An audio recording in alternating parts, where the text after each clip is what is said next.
절요. 물은 남자로서 머리에 무엇을 쓰고 기도나 예언을 하는 자는 그 머리를 욕되게 하는 것이요. 이 남자가 기도할 때나 예언할 때 머리에 쓰지 마라 그러십니다. 이 우리 머리는 예수 그리스도에 소속한 것이므로 머리를 씌우지 말라. 그래서 저도 기도할 때 모자 쓰고 있으면 모자를 벗고 기도해요. 왜 그렇게 하라고 하는지 그건 모르겠어요. 성경에 그렇게 막 하라고 하시니까 그 깊은 의미를 모르더라도 하나님이 하라면 하는 게 좋다고요. 자꾸 왜 그래요? 왜 그래요? 질문을 하면은 안 됩니다. 하나님은 절대 주권자이기 때문에 주권자는 설명을 하지 않습니다. 민주주의 사회에서는 자꾸 설명하지만은 여러분 주권자는 설명을 하지 않습니다. 주권자는 자기가 원하는 대로 행해요. 예수님께서 십자가에 못 박여 극한의 고통을 당할 때 하나님이 어찌하여 나를 버리시나이까 물었잖아요. 하나님 대답 안 하십니다. 절대 주권자는 원하시는 대로 행하는 것이지 대답 안 해요. 나중에 결과는 두고 보면 알 것 아닙니까? 예수님이 어찌하여 나를 버리시나이까 하셨지만은 그 고통을 통해서 인류를 구원하시고 하늘나라를 이루가셨으니 이젠 주님이 다 밝게 알지 않아요. 그러므로 하나님은 우리의 절대 주권자이시기 때문에 하나님이 하시는 일에 대해서 왜 하나님이 이렇게 하시나니까 질문하면 안 됩니다. 하나님에게는 왜란 질문하지 말고 하나님이 하신 데면 아멘 하고 따라만 가면 되는 것입니다. 주권자의 절대적인 행위에 대해서 우리가 질문을 하면 안 돼요. 그냥 아무것도 몰라도 따라가는 거죠. 그래서 하나님께서는 여기에 남자는 머리에 무엇을 쓰고 기도나 예언하지 마라. 그렇기 때문에 요새는 예언하는 것이 주로 설교하는 것이 예언한 거 아닙니까? 권면하며 위로하며 안위하며. 그렇기 때문에 모자 쓰고 기도하거나 모자 쓰고 설교하지 않습니다. 모자 벗죠. 하나님께서 원하신 것입니다. 그 다음에는 5절에요. 무릇 여자로서 머리에 쓴 것을 벗고 기도하나 예언을 하는 자는 그 머리를 욕되게 하는 것이니 이는 머리 민 것과 다름이 없음이니라. 여자들은 또한 기도하거나 예언할 때는 머리에 쓰라 했습니다. 요새 가톨릭 교회에서는 전부 다 너울을 쓰지 않아요. 옛날에 우리 한국에다도 우리 어릴 때만 하더라도 여자들이 전부 머리를 예수 안 믿는 사람들도 머리를 다 이렇게 썼어요. 근데 뭐 교회 갈 때 머리 썼죠. 지금도 동굴아파 지역에 가면 교회 가면 거의 다 머리에 너울을 쓴 사람이 많아요. 그러나 신교에서는 요새 머리를 쓰는 사람들이 별로 없습니다. 영국 교회 가면은 부인들이 아주 멋있는 모자를 쓰지요. 그 주일날은 그냥 모자 경쟁이에요. 제가 예배 보러 가면 막 가지 모자를 쓰고 나와 있습니다.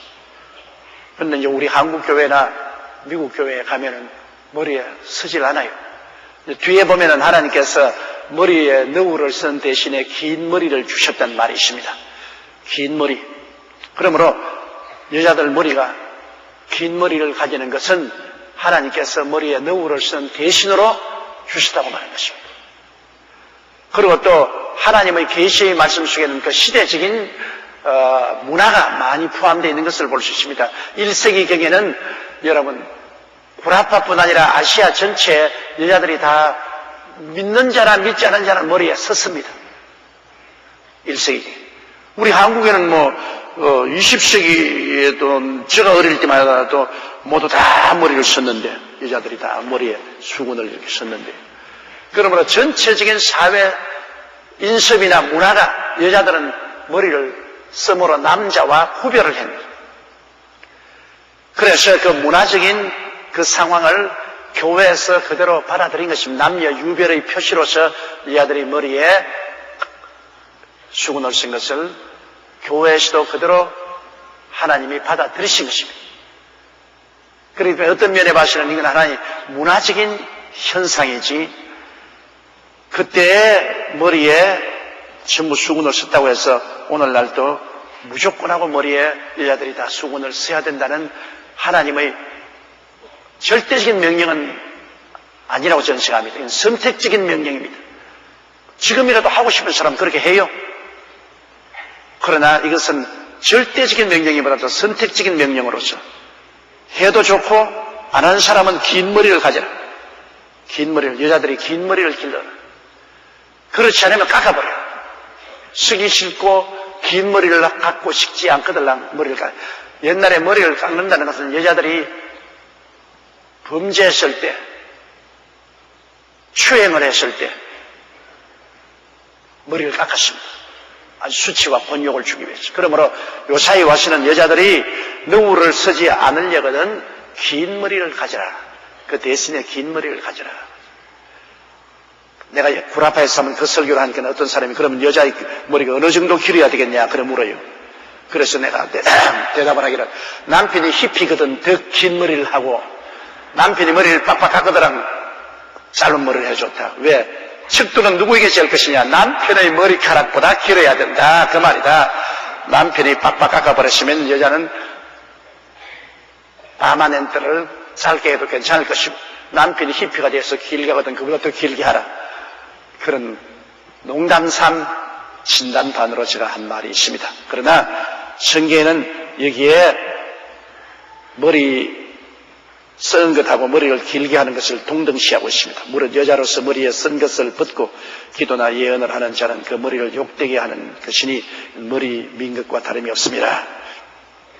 6절요. 만일 여자가 머리에 쓰지 않거든 깎을 것이요. 만일 깎거나 미는 것이 여자에게 부끄러움이 되거든 쓸지어다. 굉장히 바울 스승이 강하게 말을 했습니다. 머리에 쓰지 않거든 머리 깎아버려. 미는 것이 여자에게 부끄러움이 되거든 써라. 그 앞에는 굉장히 강하게 말을 했습니다. 그러나 이제 뒤에 가서는 바울 선생이 타협반을 내놓았습니다. 쓰는 대신에 긴 머리는 하나님이 쓰는 대신으로 주었으니 그러므로 여자는 긴 머리를 가지라. 그렇게 타협반을 주셨습니다. 내 생각으로는 지금도 긴 머리를 갖기를 원치 않은 사람은 머리에 너울을 쓰는 것이 좋다고 생각합니다. 그 1세기에 있어서의 하는 사회적인 인습이 문화였지만은 그러나 그것을 교회에서 받아들였으니까 하나의 선택적인 하나님의 명령이시지만은 그러나 그대로 하는 것이 좋다고 생각합니다. 그래서 긴 머리를 갖기 싫은 사람은 머리에 쓰고 기도하고 예언하는 것이 좋다. 그러므로 요사이는 너울을 쓴 대신에 영국 성도들이 하는 것처럼 좋은 모자를 쓰면 어떨까요? 아주 멋있는 모자 탁 이렇게 딱 써오면 좋지 않겠어요? 자, 오늘 너울을 쓰든 모자를 쓰든 쓴 것이 좋다고 이 성경은 말하고 있는 것입니다. 7절요. 남자는 하나님의 형상과 영광이니 그 머리에 마땅히 쓰지 않거니와 여자는 남자의 영광이니라. 남자는 하나님의 형상과 영광이다. 하나님의 형상과 모양의 영광이니 머리에 쓰지 마라. 그건 왜 머리에 쓰면 하나님의 형상과 영광에 회방이 되는지 그건 모르겠어요. 그러나 장원 남자는 하나님 예수 그리스도의 머리요 하나님의 영광이기 때문에 머리에 쓰지 마라. 여자는 남자의 영광이라서 여자는 남자의 영광이다. 그건 우리가 보면 한 가정이라도 그 남편이 부인을 아주 잘 돌보고 성장시키고 행복하게 만들어 놓으면 남자가 영광스럽잖아요.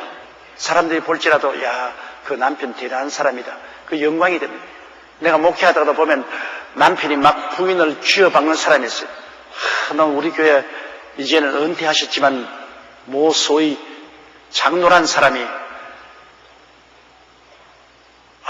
우리 보는 앞에서 그 부인을 막 쥐어박는데요.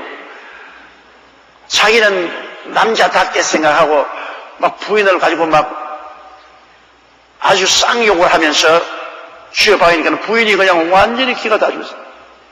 그럴 때 내가 보고서 쌍놈이구나. 개똥쌍놈이구나.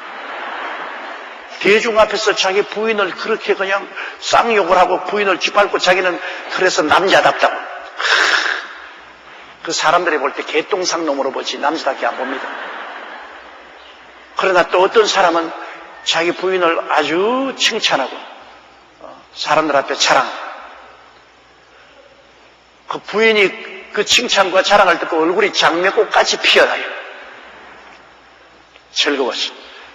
얼마 전에도 내가 우리 장로님 부부하고 만나서 식사했는데 그 장로님이 나보고 하는 말이, 목사님, 나는 우리 집사람하고 결혼해가지고서 사실은 내가 출세했습니다. 나보다 교육도 많이 받고 좋은 집안에서 자라고, 나는 교육도 많이 못 받고 좋은 집안에 자라지 못해서 우리 집사람이 나에게 말하는 것도 가르쳐주고 행동하는 것도 다 간섭을 해서 가르쳐주므로 내가 많이 세련된 사람이 되었습니다. 나는 참 좋은 아내하고 결혼해서 출세를 하고 복을 받고 삽니다. 그러므로 아주 우리 집 보배입니다. 그러니까 그 부인 얼굴을 보니까 얼굴이 장미꽃까지 피어올라요. 아주 너무 행복해가지고. 그 다음에 부인이 가만히 있잖아요. 목사님, 아니에요. 너무나 우리 남편이 사랑해 주시고 돌봐주기 때문에 그렇게 하는 것이지 뭐 내가 한 것이 있나요? 참으로 우리 남편은 훌륭한 분입니다. 나 같은 사람 말도 들어주고 귀를 기울여주고 그리고 아주 좋은 모델이 되어주십니다. 아이, 칭찬을 하니까 칭찬이 나오잖아요. 산울림의 법칙에 의해서. 욕을 했으면 욕이 나올 것 아니에요. 그러니까 그 장로님이 돋보이더라고요. 과연 뭐 그 부인보다 교육을 못 받고 좋은 집안에 안 태어난지 뭔지 그건 난 둘째 죽어라도, 야, 그 참 자기 부인을 목사 앞에서 칭찬하고 인정하고 그 영화롭게 하는 그 대단한 분이다. 난 그때 전엔 그분을 별로 대단하게 안 봤어요. 상당히 까다로운 사람으로 봤는데 그때 이후로 아, 이 대단한 사람이구나. 이거 정말 자기 부인을 저렇게 칭찬하고 인정하는 거 보니 대단한 사람이구나. 지금부터 인상이 달라져 버렸어요. 여자는 남자의 영광입니다. 그러므로 여자를 영화롭게 하면 자기가 영광받아요. 자기가 영광받아요. 그러나 자기 아내를 쥐밟아버리면 자기가 아주 몹쓸 놈이 되고 말아요. 이렇기 때문에 많은 남자들이 여자를 무시하고 멸시함으로 자기가 잘난 채 하는 사람이 있는데 그건 아주 무식한 사람입니다. 자기 아내를 영화롭게 하면 자기가 영화롭게 된다는 것을 알아야 되는 것입니다. 8절이요. 남자가 여자에게서 난 것이 아니요 여자가 남자에게서 났습니다. 이제 순서를 말하는 것입니다.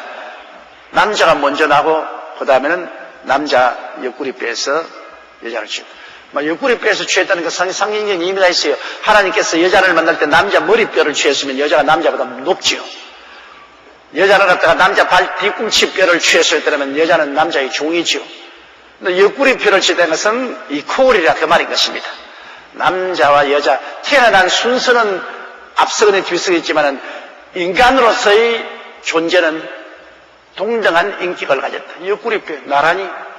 그리고 또 옆구리뼈는 가장 심장에 갇혀오니까 남녀의 관계는 이론의 관계가 아니라 율법적 관계가 아니라 애정의 관계라는 것을 말하는 것입니다. 여러분, 부부의 관계는 애정의 관계지 그게 율법적인 관계로서 부부를 묶어 놓을 수 없습니다. 의식으로서 묶어 놓을 수 없어요. 심장과 심장의 관계로서의 부부 관계는 맺어지는 것이죠. 그렇기 때문에 부부간에 서로 논쟁이 생겨도 애정으로 해결해야지 그것을 법적으로 해결하려고 하면 안 됩니다. 애정으로 서로 대화와 타협으로 용서와 이해와 동정과 사랑으로 해결하려고 해야지. 용서와 이해와 동정과 사랑으로 해결하려고 해야지 법적으로 해결하려고 해서는 안 되는 것입니다. 왜? 남녀는 심장으로서 연결되어 있습니다. 그리고 옆구리뼈를 채기 때문에 인간으로서 동등한 인간인 것입니다. 높은 자도 아니고 낮은 자도 아닌 것입니다. 그러나 일을 하는 데 있어서는 여러분, 한 가정에서 살면서 일을 하는 데는 누가 리더가 있고 따라가는 사람이 있어요. 전부 다 앞설 수는 없지요. 앞에 리더가 가고 앞에서 끌어주고 뒤에서 밀어주는데 거기에서 순서는 남자가 먼저 태어나고 여자가 뒤에 태어났으므로 남자가 여자를 리더하게 만들어 놓은 것입니다. 9절요. 또 남자가 여자를 위하여 지음을 받지 아니하고 여자가 남자를 위하여 지음을 받는 것이다. 하나님께서 남자 지으실 때 돕는 배필로 여자를 지었습니다. 그러므로 남자 보고 여자를 도우라고 하지 않고 여자 보고 남자를 도우라 했습니다. 그러므로 돕는 배필이라는 것이 여러분 얼마나 중요하냐면 하나님이 여자를 돕는 배필로 지어서 주었기 때문에 남자는 여자의 도움이 없이는 완전할 수가 없다 그 말인 것입니다. 독신주의자들이 나 혼자 산다고 하는데 그건 완전하지를 못합니다. 하나님께서는 한 완전한 남자로서 인생을 살기 위해서는 돕는 배필인 여자가 도와줘야 돼요. 기도로 도와줘야 되고 좋은 조언으로 도와줘야 되고 물심양면으로 협조해 주어야 남자가 훌륭한 남편, 자녀의 아버지, 사회인으로서 살아갈 수 있고 혼자는 안 된다. 그러므로 남자는 어찌할 수 없이 하나님이 지으실 때 여자의 도움을 받게 되어 있어요. 남자가 나무라면 여자는 물입니다. 나무는 보이지만 물은 뿌리에서 안 보이지 않아요.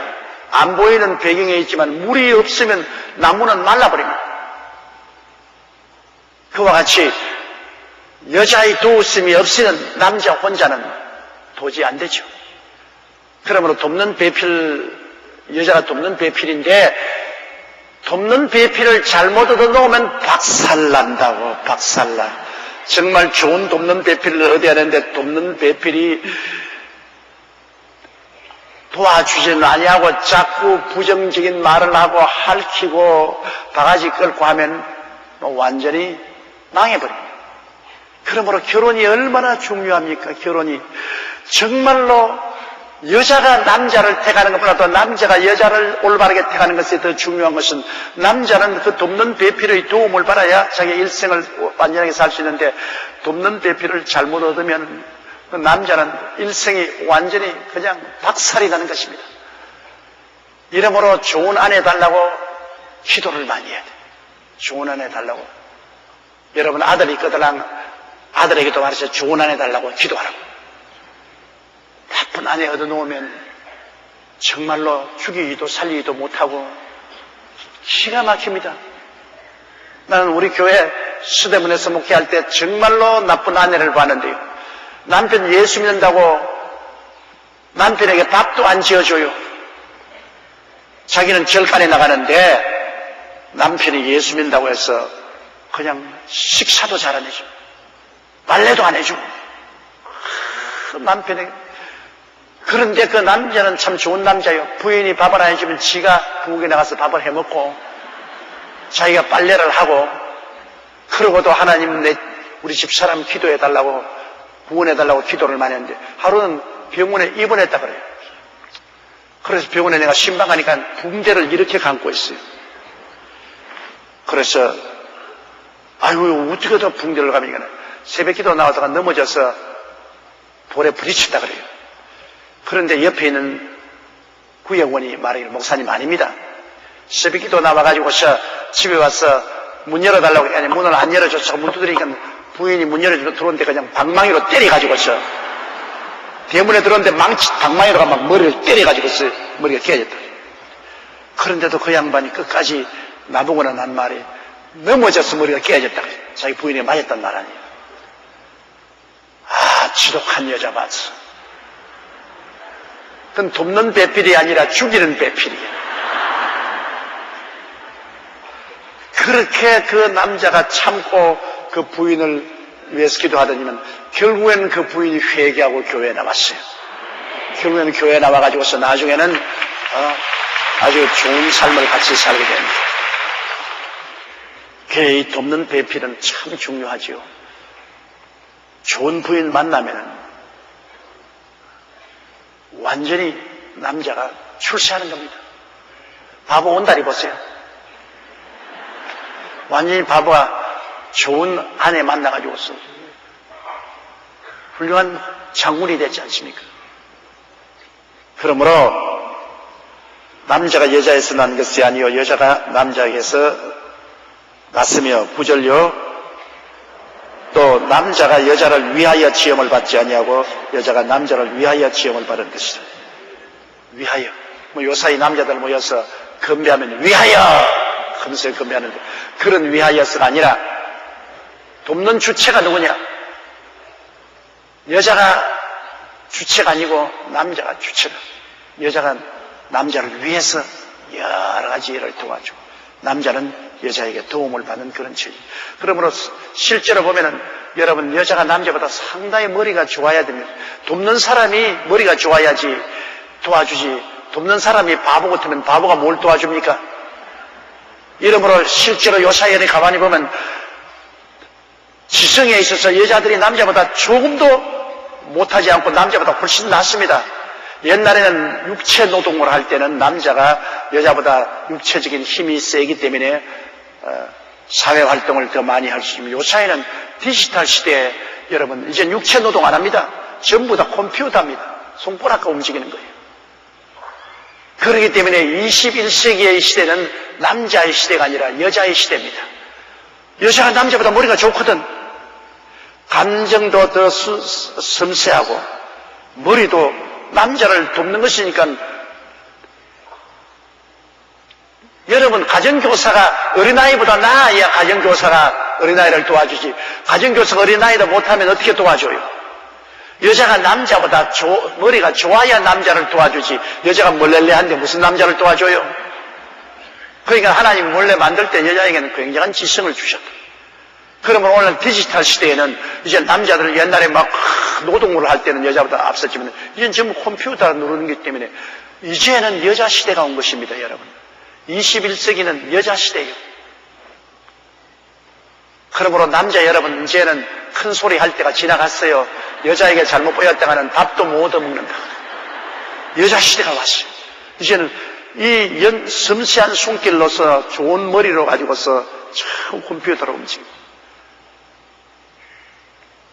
얼마 있지 않으면 여러분 국회의원들이나 대통령이 여자들이 남자들 수보다 많아질 때가 21세기는 다가옵니다. 하도 돕는 대필이 되어 도우려고 해서도 하도 멍청이가 돼서 그냥 못하니까 애가 집어치워라 내가 직접 해야 되겠다.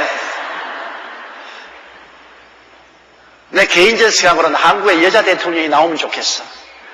남자들이 지금까지 하도 죽을 수 않아서 이제 남자에 대한 기대가 개인적으로 내가 생각이 없어졌어. 여자가 좀 나오면 좋겠어. 오히려 여자가 나와서 우리 한국에 있는 남자들을 대통령으로서 좀 도와주면 좋겠어요. 대통령 자리가 국민을 돕는 자리 아닙니까? 대통령 자리에 여자가 들어와서 이 무수한 남자들을 도와서 좀 잘 살게 만들어주면 좋겠어. 이 말 했다고 또 내일부터 인터넷에서 온갖 욕을 하는 소리가 올라올지 모르겠어요. 자고는 주일날 내가 설교하거나 수요일을 강의하고 난 다음에 그 이튿날 당장 인터넷에서 전 세계에서 바라본 사람들이 비평을 하니까 하루에 4,000통 들어오니까 그게 온갖 이야기가 들어오겠죠. 그러나 내 심정은 내가 솔직히 말해서 그런 것입니다. 그러므로 여자들이 남자보다 못하다고 생각하면 결코 안 됩니다.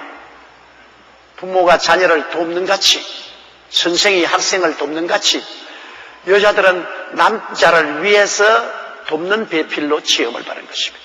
그렇기 때문에 남자는 여자의 도움이 절실히 필요하고 여자는 남자보다도 그러므로 더 우수한 직감과 판단력을 하나님이 허락해 주신 것입니다. 오늘 많은 남자들이 일을 할 때 자기 부인의 말을 들어야 돼요. 부인하고 의논을 하고 그리고 선택의 폭을 넓혀야 돼요. 많은 사람들이 뭐 여자가 말하면 야 암탉이 집에서 울면 집안이 망한다. 싫었다. 당쳐. 그건 바보입니다. 하나님께서 인류 비서를 갖다 주었는데 그 비서 말을 안 듣고 자기만 잘났다고 행동하다가 나중에 왕창 망해버린 사람 많잖아요. 자기의 아내의 말을 듣고서 선택의 폭을 넓혀서 많이 상고하면 많이 실패할 것을 성공할 수 있습니다. 왜? 돕는 배필의 하나님이 깜짝 놀랄 지혜를 주기 때문에 직관력과 번쩍하는 지혜를 주셔야 돕는 배필이 될 수 있잖아요. 그런데 자기 아내의 그 도움을 아예 제껴버리고 나는 도움 없이 내 혼자 하겠다. 그건 하나님이 섭리에 어긋나는 것이죠. 자기 혼자. 그러니까 온전한 남자로서의 생활을 하지 못하고 무너지는 것이죠. 아내의 도움이 절실히 필요한 것입니다. 그 다음 10절요. 이러므로 여자는 천사들을 인하여 권세 아래에 있는 표를 그 머리에 둘지니라.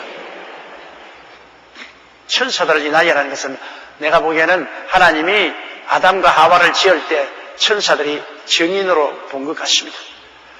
천사는 사람보다 먼저 지음받았기 때문에 하나님이 아담을 지으시고 아담의 옆구리에서 뼈를 취해서 하와를 짓고 하와를 데리고 와서 아담을 섬기고 같이 살도록 만든 증인이 바로 천사입니다. 천사가 볼 때 아담이 먼저 나고 하와가 두 번째 났다. 그러니 천사들이 그걸 증인으로서 보고 있기 때문에 확실하게 하나님 앞에서 여자는 남자의 영광이요, 남자가 먼저 나고 여자가 뒤에 났으며 남자를 위해서 섬기는 자로서 지음받았던 증거로서 머리에 표시를 하라. 머리에 표시를 하라. 머리에 모자를 쓰니 너울을 쓰니 양은 긴 머리를 가짐으로써 남자와 구별하라. 그렇기 때문에 두고 우리 믿는 사람들은 더구나 더 여자가 남자처럼 이렇게 하이칼라를 해서는 안 될 것입니다. 남자와 구별을 두라. 여자는 뭐 어디 가도 남자보다 머리가 길고 하이칼라를 하지 않았기 때문에 구별이 되잖아요. 남녀 구별을 분명히 하라는 거죠.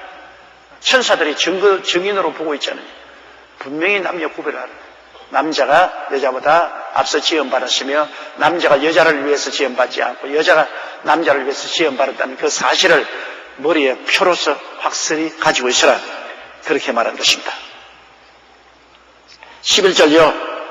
그러나 주 안에는 남자 없이 여자만 있지 않고 여자 없이 남자만 있지 아니하니라. 그래서 또한 바울이 이렇게 말해놓고 난 다음에 나중에 또 남녀간에 알 얘기 있을까 싶어서 여기에 또 중재안을 갖다 넣어서 기름을 주는 것입니다. 남자만 주 안에서 있는 것이 아니라 여자가 있지. 여자가 남자에게서 나온 것처럼 남자는 또 여자에게서 나왔잖아요. 그러므로 그리스도 안에서는 다 한 형제 자매로서 동등한 인격을 가지고 지나되 그러나 삶에 있어서의 위상은 남자가 여자보다 앞서 있다. 그 말을 여기에 말하고 있는 것입니다. 12절요. 여자가 남자에게서 난 것 같이 남자도 여자로 말미암아 났으나 모든 것이 하나님께서 났느니라. 처음에는 여자가 남자에게서 났지 않아요. 그러나 그 다음에는 이제는 전부 여자들은 남녀 간에 여자를 통해서 나오지 않아요. 그러고 난 다음에 모든 사람을 내주시는 하나님이시다. 우리 예수 믿는 사람이 정체가 확실합니다. 여러분, 예수 안 믿는 사람은 정체불명의 존재입니다. 정체불명. 자기가 누군지 몰라요. 어디서 와서 왜 살며 어디로 간지 몰라요. 너 어디서 왔나? 우리 아버지의 수억 마리의 정자가 우리 어머니의 한 난자에게 경쟁적으로 들어가서 어떻게 하다가 사람이 되었다. 정말 기가 막힌 존재입니다.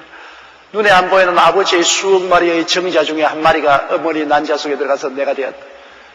너무나 불안하시다. 그럼 너희서 태어난 건 고등동물로서 그저 동물같이 살다가 죽으면 몸은 구더기 밥이 되고 뼈는 석회질로 변하고 없인 기가 막히죠. 그럼 넌 누구냐? 정체불명의 존재입니다. 누군지 몰라요. 그러나 예수 믿는 사람은 그렇지 않아요. 예수 믿는 사람은 누구냐?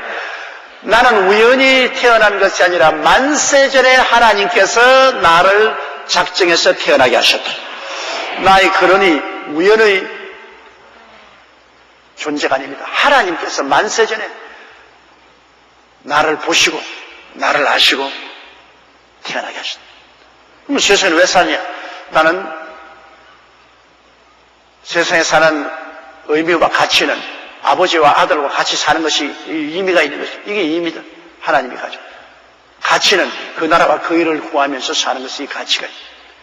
그 다음에 어디를 가느냐? 우리는 그리스도 안에서 눈물과 근심과 탄식과 이별하는 것을 구하는 것이 아는 것이는 영원한 천국으로 한다.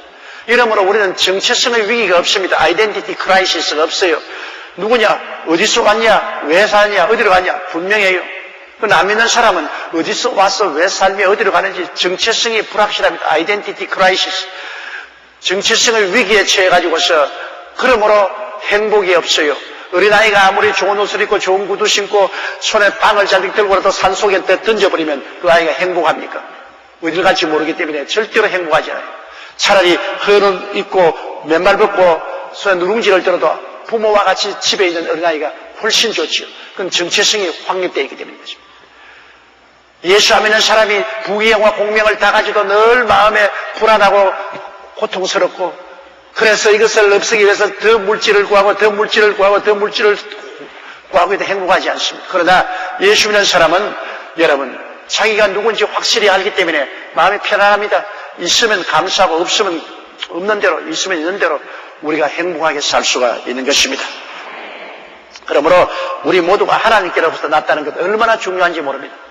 우연히 아미바에서 우리가 변화되어서 인간이 된 것도 아니고, 우연히 아버지의 정충과 어머니의 난자에서 태어난 존재가 아니고, 우리는 만유의 근원 되시는 하나님 아버지께로부터 났습니다. 하나님이 우리를 태어나게 하셨다. 그리고 하나님 위에서 살다가 우리는 하나님께로 돌아간다. 얼마나 명쾌하고 좋고 확실한 일이 아니겠습니까? 13절요. 너희는 스스로 판단하라. 여자가 쓰지 않고 하는 그 기도하는 것이 마땅하냐. 바울 선생님 좀 그만하세요. 여자 머리 쓰는 문제에 대해서 바울 선생님이 너무 집요하게 매달립니다. 그만큼 바울 선생은 그 당시 교회 남녀 간에 아예 질서를 확 주려고 생각하고 있습니다. 남녀 간의 구별을 완전히 하니. 그래서 여자가 머리에 쓰지 않고 기도하는 것이 합당한가 생각하라.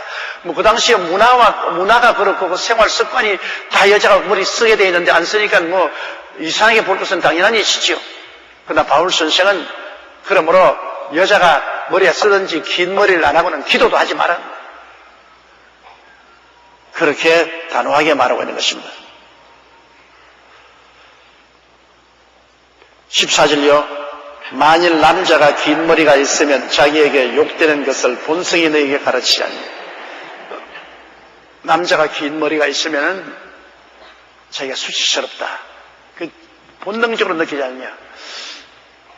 반드시 또 그렇다고도 볼 수 없는 것은 구약의 나시린이라는 사람. 나시린은 머리에 삭도를 대지만 삼손이 머리를 삭도를 안 댔는데 나중에 머리에 삭도를 대고 난 다음 하나님의 능력을 잃어버리지 않았습니까? 바세바가 아니고 데릴라에게 유혹을 받아서 머리에 삭도를 대고 난 다음에 능력이 없어. 나실리는 머리를 그대로 기르는 거예요.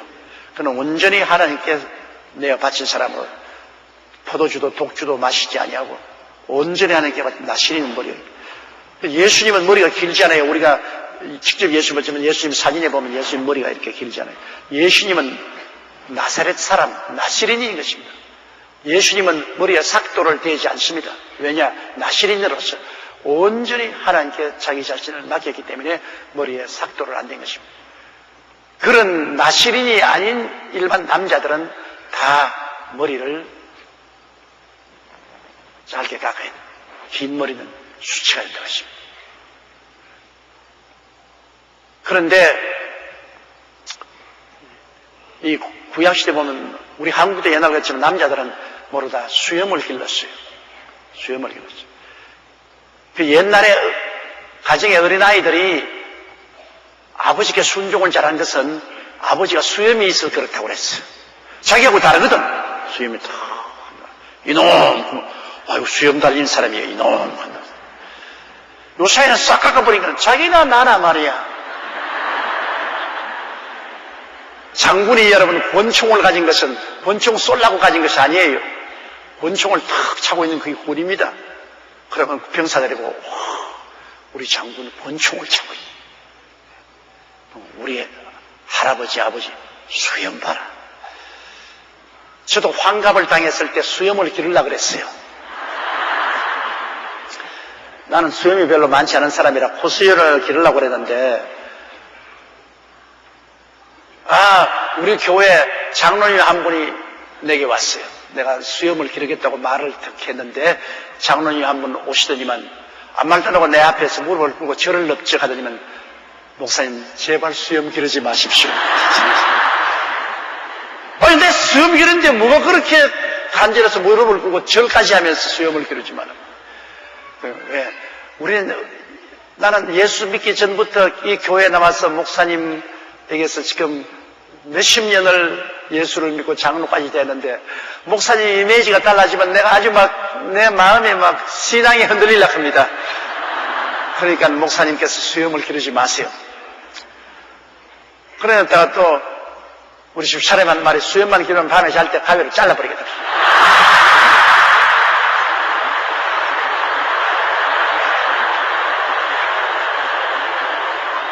아까 이래저래 수염을 못 길러요. 요 사이도 면도하면서 생각하기를, 하나님이 쓸데없는 걸 왜 나게 했냐. 하나님이 여기 자꾸 나게 한 것은 수염을 기르라고 한 것 같은데, 이거 자꾸 수염을 못 기르려 해서 아침마다 면도를 합니다. 참 수염은 여러분 잘 자랍니다. 매일 해도 매일 자랍니다. 돈이 그렇게 자라면 얼마나 좋겠어요. 그런데 이 쓸데없는 수염만 자꾸 자라요. 그러나 남자는 이 성경에는 긴 나시린이 아닌 이상은 긴 머리를 가지지 마라. 머리를 단정하게 깎으라고 말하고 있는 것입니다.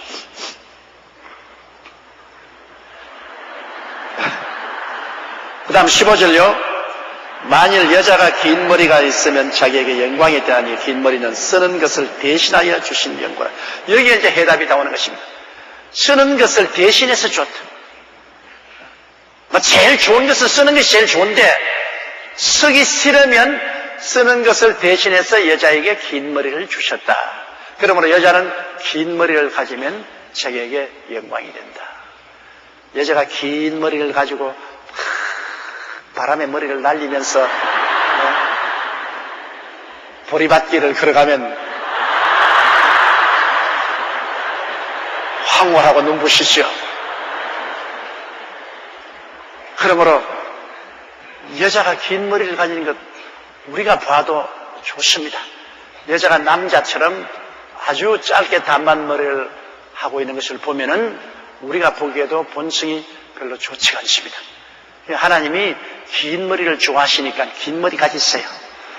하나님이 좋아하시는 걸 하면 여러분 좋지 않아요. 그러니까 여러분께서 긴 머리는 덮는 것을 대신해서 주셨다. 그랬으므로 여러분께서 남자처럼 하이칼라 절대 하지 마시고 긴 머리를 하시면 하나님이 기뻐하시는 것입니다. 16절요. 변론하려는 태도를 가진 자가 있을지라도 우리에게 하나님의 모든 교회는 이런 규례가 없는, 아예 그냥 못 박았습니다. 변론하지 마라. 잔소리하지 마라. 남자는 짧은 머리 가지고 여자는 긴 머리 가져라. 변론하지 마라. 그거는 하나님 앞에나 교회 앞에서나 다른 조건 없다. 무조건이다. 여러분, 그러나 이 머리 길고 짧은 것이 구원에 관계에 있는 것은 아닙니다. 여러분, 환례를 받거나 환례를 안 받거나 그게 유대인에게는 굉장히 중요하지만은 환례를 받거나 안 받거나 구원에게는 관계가 없습니다. 예수를 믿음으로 구원받죠. 긴 머리를 가졌거나 짧은 머리를 가졌거나 그것이 구원에 관계는 없습니다. 예수를 믿으면 구원받는 것이죠. 그러나 하나님이 교회 질서를 위해서 그렇게 정해놓으신 것이기 때문에 하나님이 기뻐하시는 것을 행하면 하나님이 즐거워하시고 하나님이 우리를 더 사랑해 주시고 그 순종으로 말미암아 은혜를 받죠. 순종이 제사보다 낫다고 했으니까 하나님께 순종하니 하나님이 기뻐하고 즐거워하시다. 그러므로 거의 고린도전서 11장의 반을 이 머리 가지고서 논란을 하고 있습니다. 머리 가지고. 이것이 물론 1세기에서 그 문화적인 것이고 전통적인 것이지만은 그러나 그게 중요하지 않다면 이렇게까지 길게 논란할 리가 없지 않습니까? 이러므로 우리가 성경을 읽고 결론적으로 말하고 싶은 것은 하나님께 기도할 때 혹은 예언할 때 말씀을 전가할 때 여자들은 머리에 쓰는 것이 좋습니다. 그러므로 우리 최하실 목사님은 전부 여자들은 머리를 쓰게 했어요.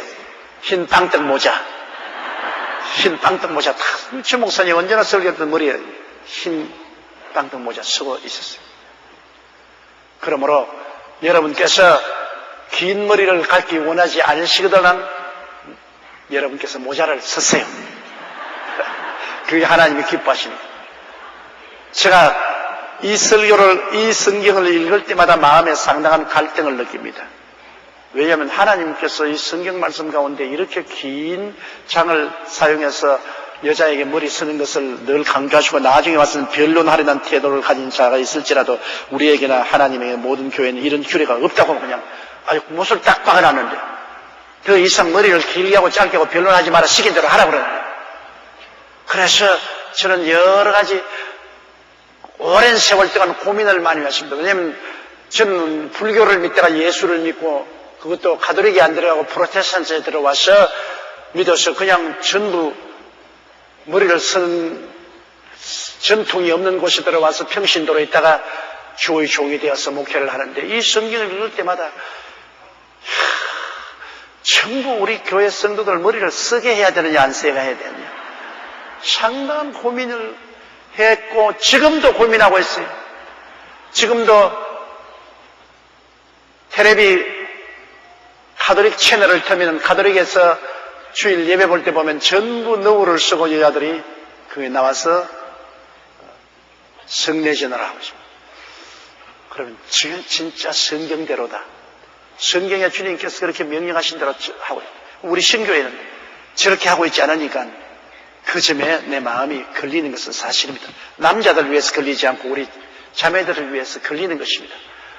그러면 차라리 하나님께서 긴 머리를 가지라고 했으니까 여러분께서 너울을 쓰기 싫거든 모자를 쓰기 싫으면 긴 머리를 가져라. 제가 그렇게 말을 하는데 나중에 하나님 앞에 나가서 꾸중을 들는지는 모르겠습니다. 왜 전부 다 머리를 안 씌우고 그렇게 했느냐? 꾸중을 들을는지 모르겠지만은 참 갈등이 심합니다. 그러니까 저희 갈등을 들어주려고 하면 모자를 쓰세요. 좋은 모자를 안 쓰려고 우리 최하실 목사님 쓴 땅떡 모자라도 쓰면은 기도할 때 도움이 될 줄로 믿습니다.